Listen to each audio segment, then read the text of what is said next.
The coffee burned my tongue, bitter as the text glowing on my phone. Meet me at the cabin. Miss you, not for me. For him. My cousin, Nate. My wife, Claire, didn't know I'd borrowed her phone to check my email. Big mistake. Her screen lit up with his name, and my gut twisted like a wet rag. 20 years of marriage, 2 kids, a mortgage we barely paid, gone in one notification. I stood in our kitchen, the hum of the fridge mocking my stupidity. How long had this been going on? I scrolled. Texts from months back. You're my escape, he doesn't get me like you do, each word stabbed deeper, but one line froze me. He can't know about the trust. What trust? My family's broke. Dad left us nothing but a rusty pickup and bad knees. Nate, though?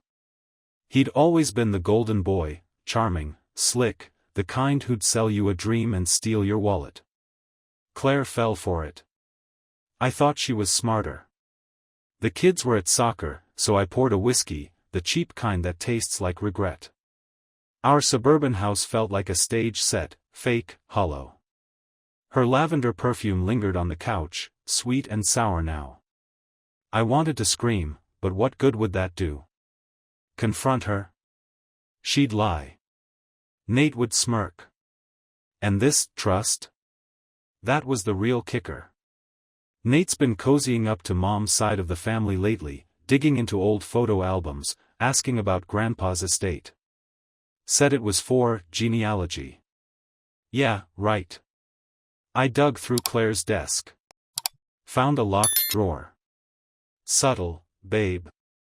A paperclip and some cursing later, I pulled out a letter from a law firm. Estate of Margaret Ellison, my grandmother. Died 10 years ago, left nothing but a crumbling cabin in upstate New York. Or so I thought.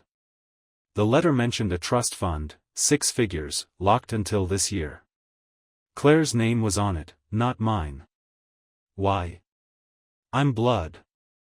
She's not. My phone buzzed. Claire. Home soon. Love you, I laughed, a dry, ugly sound. Love? Sure. I could storm in, wave the letter, demand answers. But what if there's more? What if Nate's got her tangled in something bigger? Would you burn your life down for the truth? I poured another drink, the glass cold against my palm. The front door clicked open.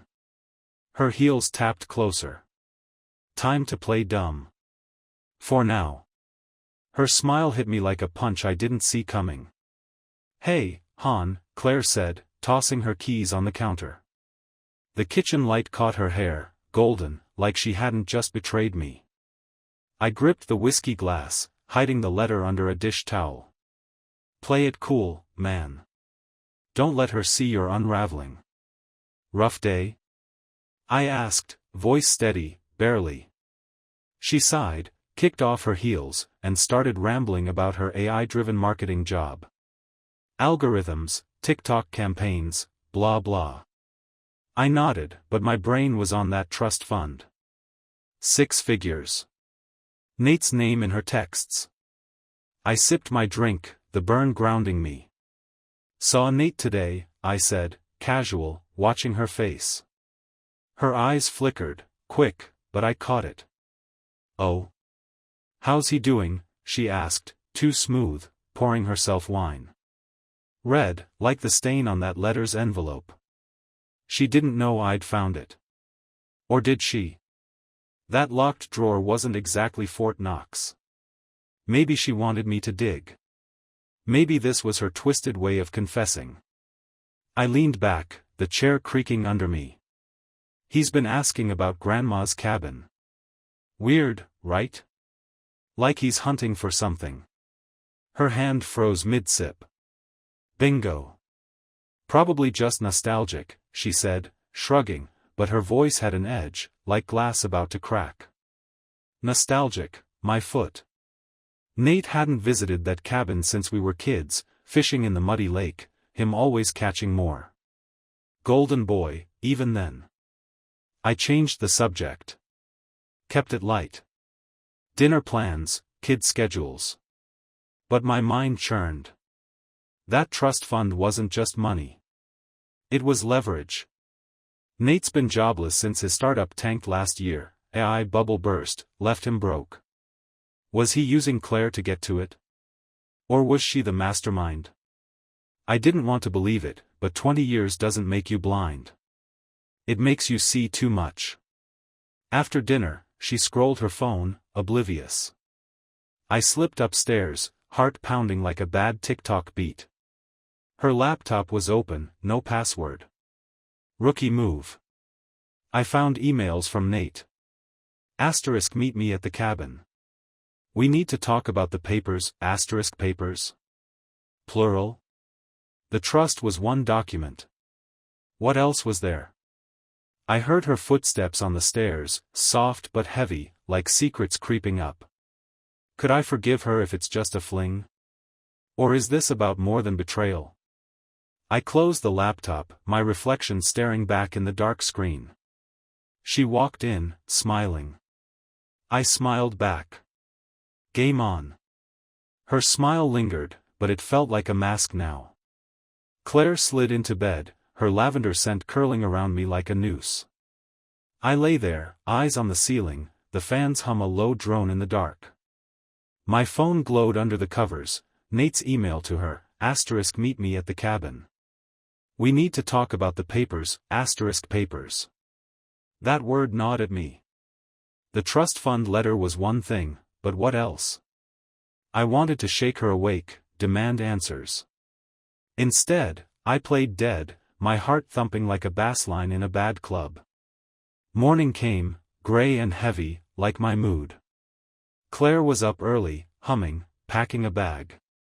Work trip, she said, kissing my cheek. Her lips felt cold, or maybe that was me. I didn't buy it. Work trip? On a Saturday? Her marketing gig was remote, all Zoom calls and AI analytics. I waited till her car pulled out, then grabbed my keys.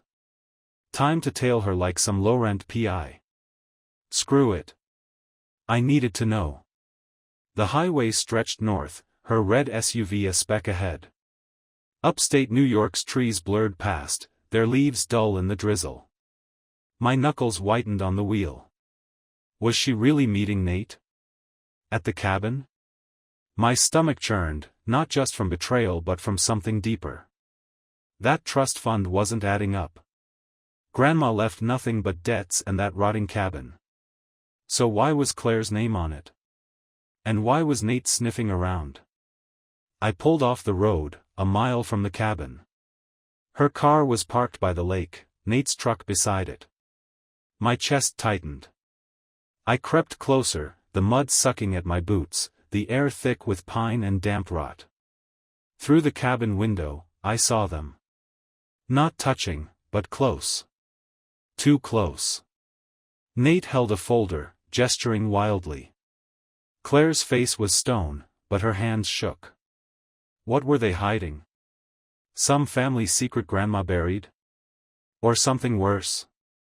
I crouched, my breath fogging in the chill. A twig snapped underfoot, loud as a gunshot. Their heads turned. My pulse spiked. Would you confront them right there, risk it all? I froze, half expecting them to bolt out. They didn't. Claire said something, sharp, and Nate laughed, a cold, hollow sound. I backed away, my boots sinking deeper. Whatever they were planning, I'd find out. But not today. Not yet.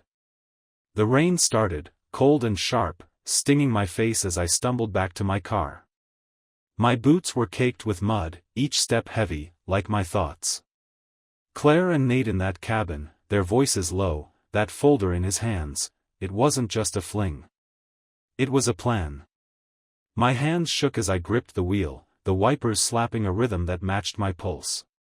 What papers? What trust? I drove home, the highway a blur, my mind stuck on Grandma's cabin. That place was a ghost, creaking boards and dusty air. Why there? At home, the house was too quiet, the kids still at their sleepover. I poured coffee, the bitter steam curling up like my anger. Claire's work trip text buzzed in, miss you.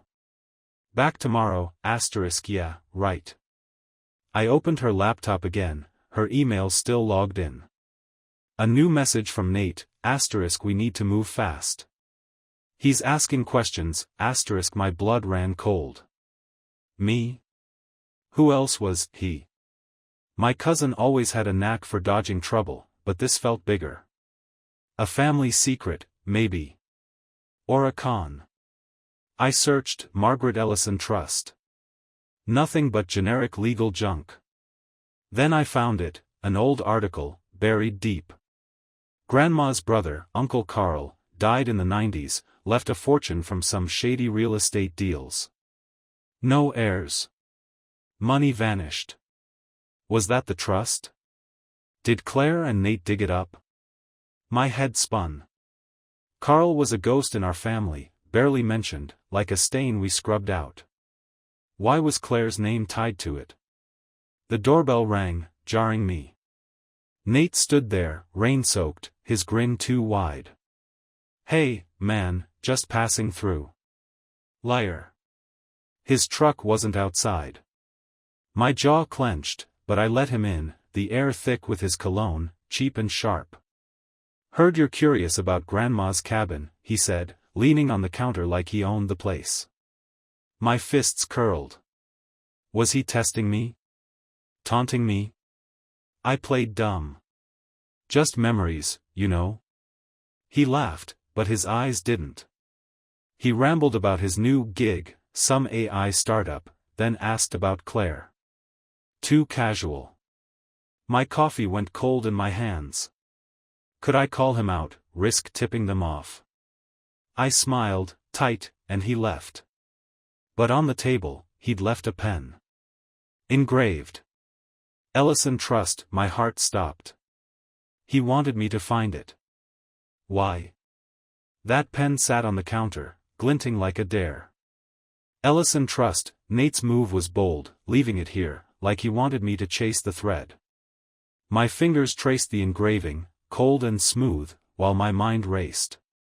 Was he playing me? Or was Claire pulling the strings? The house felt smaller, the walls pressing in, the faint hum of the fridge now a taunt. I shoved the pen in my pocket and grabbed my laptop. Time to dig deeper. I searched Uncle Carl's name again, cross-referencing Ellison Trust. A legal notice from '98 popped up, buried in some obscure county archive. Carl's estate was tied to offshore accounts, hidden from taxes, locked in a trust nobody claimed. Grandma was the executor, but she died before it surfaced. Claire's name wasn't mentioned, so why was it on that letter I found? My head throbbed, the coffee bitter on my tongue. I checked Claire's emails again. A new one from her boss. Need you at the cabin for the client pitch? At that dump? No way. The cabin's roof leaked worse than a TikTok filter. This was a cover, and a lame one. Another email, older, from Nate, Carl's money is clean now. We just need the deed, the deed? To the cabin? My stomach dropped. That shack was worthless, or so I thought. Was it sitting on something valuable? I drove back to the cabin, the pen burning a hole in my pocket. Dusk painted the lake blood red, the air thick with pine and betrayal. The cabin door was unlocked, creaking as I stepped inside. Dust motes danced in the fading light, and there it was, a locked safe under the floorboards, barely hidden. Had it always been there? My hands shook as I pried it open, no key, just brute force. Inside, papers. Not just the trust. A deed, signed by Carl, and a faded photo of him with a woman. Not Grandma. Younger. Familiar. Claire's mom. My phone buzzed. Claire. Home tomorrow. Love you, my laugh was hollow, echoing in the empty cabin. Love? Sure. Was she in on this from the start, her family tied to Carl's dirty money? Or was Nate using her? Would you trust her, knowing she's lied this long? I stuffed the papers in my jacket. Footsteps crunched outside. Someone was coming. The footsteps stopped, close, too close. My breath caught, trapped in my chest like a caged animal. The cabin's air was thick, stale with dust and secrets. I shoved the papers, deed, photo, all of it, into my jacket, zipping it tight. The floorboards groaned under my weight as I crouched behind the sagging couch, its mildew scent stinging my nose. Whoever was out there wasn't rushing in. They were waiting. Testing. My hand brushed the pen in my pocket, Ellison Trust mocking me. Was this Nate, back to clean up his mess? Or Claire, catching me snooping? The door creaked open, slow, deliberate.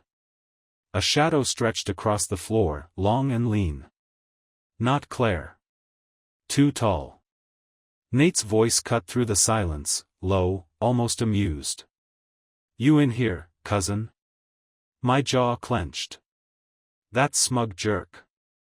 I stayed still, heart hammering like a bad AI beat. He stepped inside, boots heavy, and flicked on a flashlight. The beam swept the room, grazing the safe I'd left open. He cursed under his breath, sharp and wired. He knew I'd been here. You're digging too deep, man, he said, like he could sense me. Some things stay buried for a reason. Buried? Like Carl's money? Like Claire's mom in that photo, arm around Carl like they were more than friends? I wanted to lunge, demand answers, but my gut screamed to wait. Nate wasn't just a cheat. He was scared. His flashlight lingered on the safe, then he knelt, rifling through it. Empty. I'd taken everything. He stood, muttering, and pulled out his phone. Claire, he's been here, he whispered, voice tight. We need to move the timeline. Timeline? My blood ran cold. This wasn't just about money or a fling. They were planning something big enough to need a schedule. Was Claire the puppet, or was Nate? Could I even trust my own eyes anymore? The photo of her mom with Carl burned in my mind. Family secrets didn't just hurt, they destroyed. Nate left, the door slamming shut. I waited, lungs burning, then slipped out into the night. The lake rippled under the moon, black and endless, like the lies piling up. I drove home, the papers heavy in my jacket. One page mentioned a land survey, valuable minerals under the cabin. Jackpot. Was that why they needed the deed? I pulled into our driveway. Claire's car was back. Early. Too early. Her car sat in the driveway, headlights still warm, like she'd rushed back. The house glowed softly, a trader's welcome.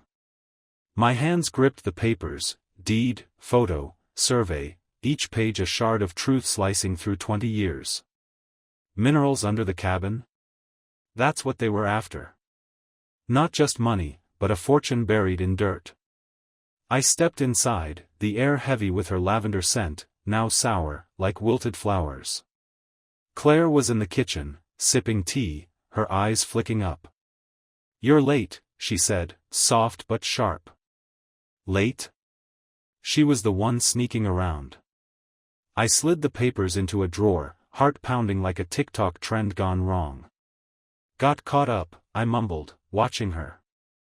Her fingers tapped the mug, a nervous rhythm. Did she know I'd been to the cabin? That I'd seen Nate? Her phone buzzed, screen down. She ignored it, but I saw the name flash. Nate. Again. My stomach twisted. Work trip go okay? I asked, leaning on the counter, casual as a lie. Her smile faltered, just a second. Fine. Just boring client stuff. Liar. I poured a drink, the whiskey's burn steadying me. The survey mentioned lithium deposits, big money in 2025's AI battery craze. Was Claire in on this from the start? Her mom's photo with Carl haunted me. Was her family tied to his shady deals? I wanted to slam the papers down, watch her squirm. But Nate's words echoed, some things stay buried. If I confronted her, would I lose everything, kids, house, sanity? Or was silence the real trap? Something's off with you, she said, eyes narrowing. You okay? Her voice was velvet, but it hid thorns. I almost laughed. Okay? My wife's plotting with my cousin, chasing a fortune that should have been mine. I shrugged, sipping slow. Just tired. Economy's a mess, you know. She nodded, but her gaze lingered, like she was reading me. My pocket buzzed, Nate's text, stop digging, or you'll regret it, a threat. Subtle, but real. I excused myself, headed upstairs. Her laptop was open again, a new email loaded. Asterisk lands ours if we act now. He's clueless, asterisk my blood boiled. Clueless? Not anymore. But what was their endgame? Sell the land? Cut me out? I heard her footsteps below, soft, deliberate. She was coming up. My hand hovered over the papers. Time to choose, confront her or play her game. Her footsteps climbed the stairs, slow, like a countdown. My hand froze on the papers, the deed's ink staring back like a guilty verdict. Claire was in deep, lithium deposits, Carl's money, her mom's shadow in that photo. My wife, my cousin, my family's lies, all tangled in a knot I couldn't cut. The bedroom door creaked open, and there she was, her eyes searching mine. You're acting weird, she said, voice soft but laced with something dark. Weird? I'd caught her betraying me for a fortune. I stood, the papers hidden in the drawer. We need to talk, I said, my voice low, steady, despite the storm in my chest. Her face tightened, but she nodded, sitting on the bed. The mattress sagged, like our marriage. I pulled out the pen, asterisk Ellison Trust asterisk, and tossed it between us. Her eyes widened, just a flicker, but enough. Found this. Nate's, right? She swallowed, silent. The air smelled of her tea, chamomile, cloying now. Nate's helping me, she said finally, her words careful. With the cabin. It's worth more than you think. Helping? I laughed, sharp and bitter. Helping himself, you mean? To you. To the land. Her face crumpled, but was it guilt or fear? She reached for me, but I stepped back. I saw the texts, Claire. The deed. The photo of your mom with Carl. Her breath hitched. Jackpot. She spun a story, her mom worked for Carl, knew about his deals, hid the trust to protect the family. Claire swore she only found out last year, when Nate dug it up. He pressured me, she whispered, tears brimming. I didn't want this. Lies? Truth? My head spun. The lithium was millions, enough to change everything. But at what cost? Our kids? Our life? Would you forgive a lie that big? I didn't confront her about the fling. Not yet. Instead, I walked out, papers in hand, and drove to a lawyer. The trust was mine by blood, not hers. I filed to claim it, cutting them both out. Divorce papers followed, each signature a knife. Claire begged me to stay, but Nate's threat, asterisk you'll regret it asterisk, echoed. I didn't care. The cabin's mine now, and so's the truth. But as I signed, her tearful eyes lingered in my mind. Did I win, or just burn it all down?